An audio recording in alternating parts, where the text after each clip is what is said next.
बाह जे पानी बाह वाह खूब गौल खूब बजौल हमरा के कहत रह कि तारा ऐसा ब्यास लोग के ढेला उखाड़ के वही में दौड़ाई लाठी लेके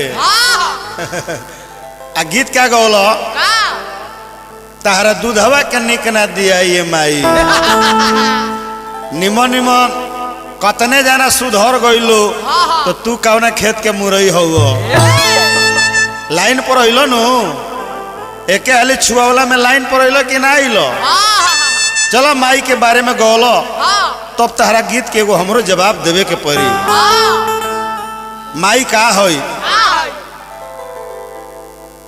10 गो आचार्य के बराबर एगो गुरु का स्थान होला 100 गो गुरु के बराबर एगो बाप का स्थान होला आ 1000 बाप के बराबर एगो महतारी के स्थान होला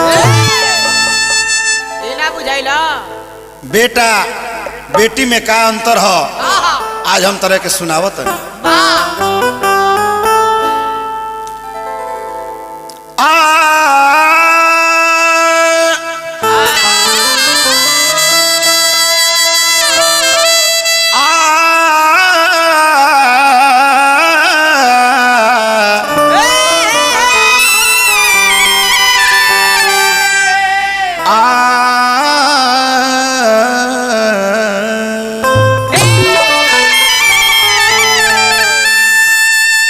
सृष्टि जन्माती अजमाती है दुनिया को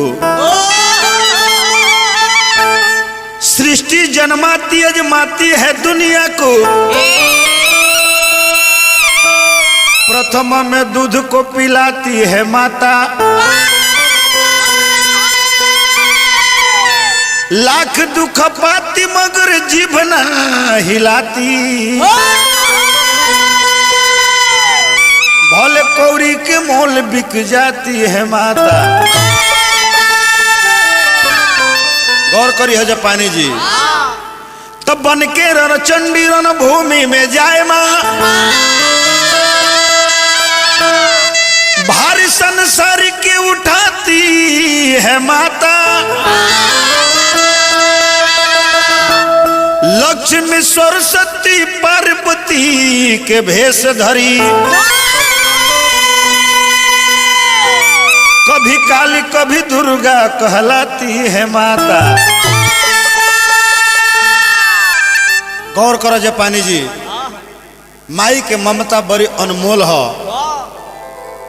100 गो जन्म लेहला के बाद भी महतारी के कर्ज आज तक ले धरती पर न केहू चुकौले बा आ न केहू चुकाई एगो गीत हम तरह के सुनावत तनी तने गीत पर ध्यान दी हो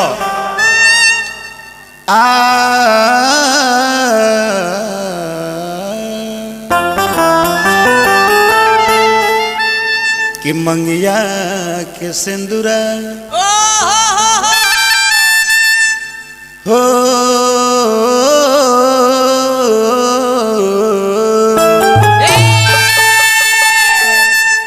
मंगिया के सिंदूरा दहेज हो गई बेटी जान मावल पर हेज हो गई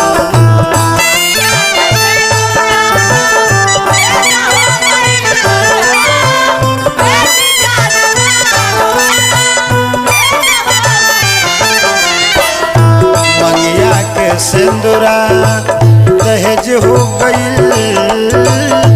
मंगिया के सिंदूरा दहेज हो गई बेटी जान मावल पर हेज हो गई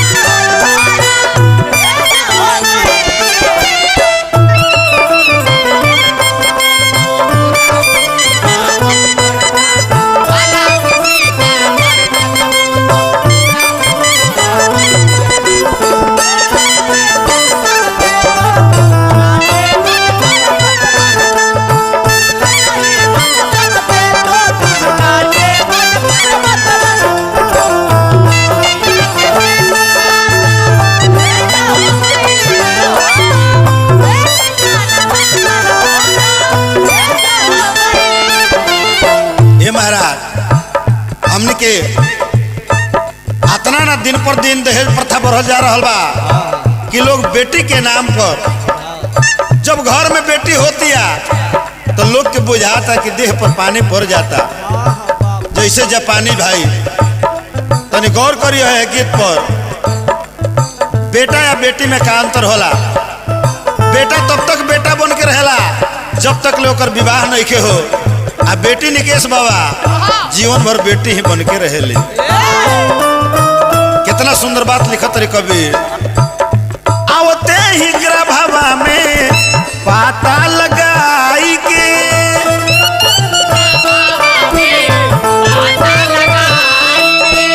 के करता निकेश बाबा, के करता स्वयं हम करते हैं, हमारे औरत करती है, क्या हमारे बाप करता है, हमारे माता करती है, हमारे ससुर करते हैं, हमारे सास करती है? नहीं। हे महाराज, पेट में आवते ही गर्भ में आवते ही पता लगा के ओकरा के दवाई खिया के ऊपर हत्या कइल जाता। आवते ही गर्भवा में पता लगाई के,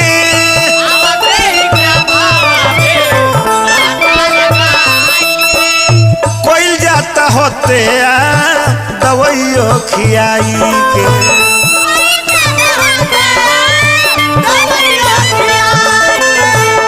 कोइल जाता होते दवाइयों खियाई के।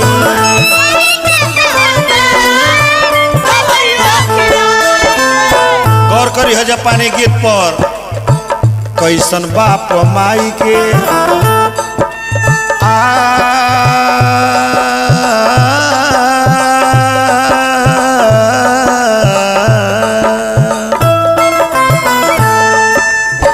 कैसन बाप माई के, कैसन बाप माई के करेज हो गईल। कैसन बाप महतारी के करेज हो गई कि अपने ही संतान के अपने ही हाथ से हत्या कइल जाता। जैसे जापानी ये बाप ना हो, ये बाप के नाम पर पाप हो। तो कैसन बाप माई के, कैसन बाप माई के करेज हो गईल। बेटी जान मावल पर हेज हो गईल।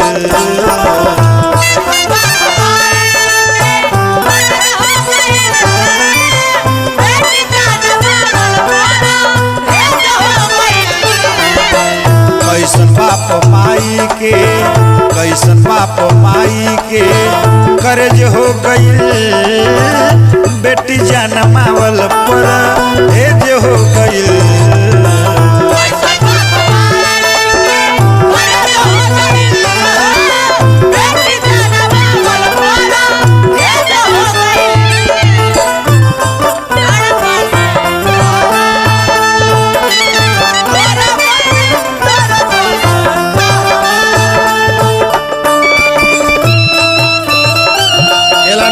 जापानी दीवाना से गाओ, अब तो सुधर गईला है, यही से तरह के कुछ बोलत नहीं के, लेकिन अगला बेरी तरह के और चो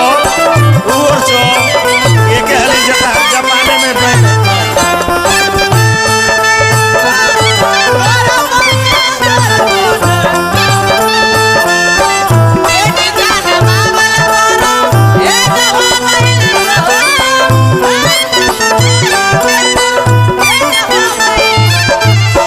अंत में कवि का लिखत रहे, कितना सुंदर बात लिखत रहे निकेश बाबा। ये महाराज, बेटा से एगो वंश चलेला, लेकिन बेटी से दूगो वंश चलेला।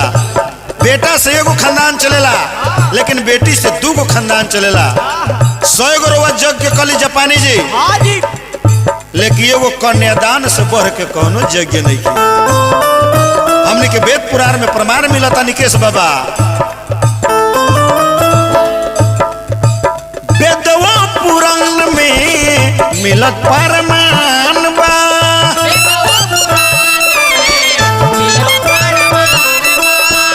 वेदवा पुराण में मिलत परमान बा।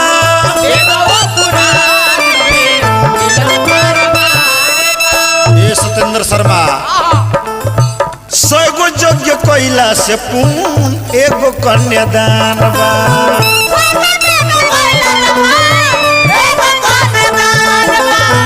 सुने निकेश बाबा भगवान जेकरा के बेटी ना दिले दूसरा के बेटी के अपन बेटी बना के कन्यादान करेला।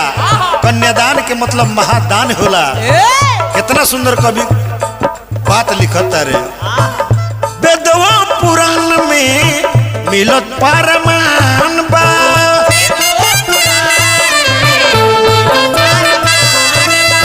सैगो यज्ञ कैला से पूर्ण एगो कन्यादान बा।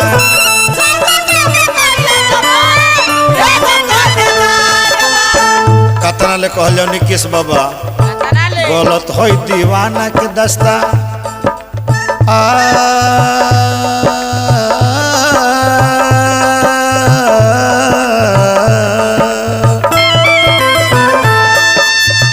गलत निकेश बाबा के दस्ता, गलत निकेश बाबा के दस्ता बेज हो गई। गलत दीवाना के दस्तावेज हो गई। निकेश बाबा के लिखल दस्तावेज गलत हो गई कि गलत है दीवाना के दस्ता, गलत है दीवाना के दस्ता बेज हो गई। बेटी जनमावल पर हेज हो गई।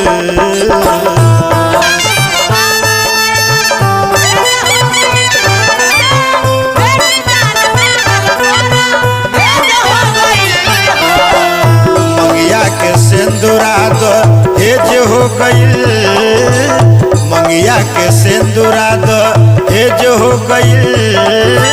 बेटी जनमावल पर हेज हो गई।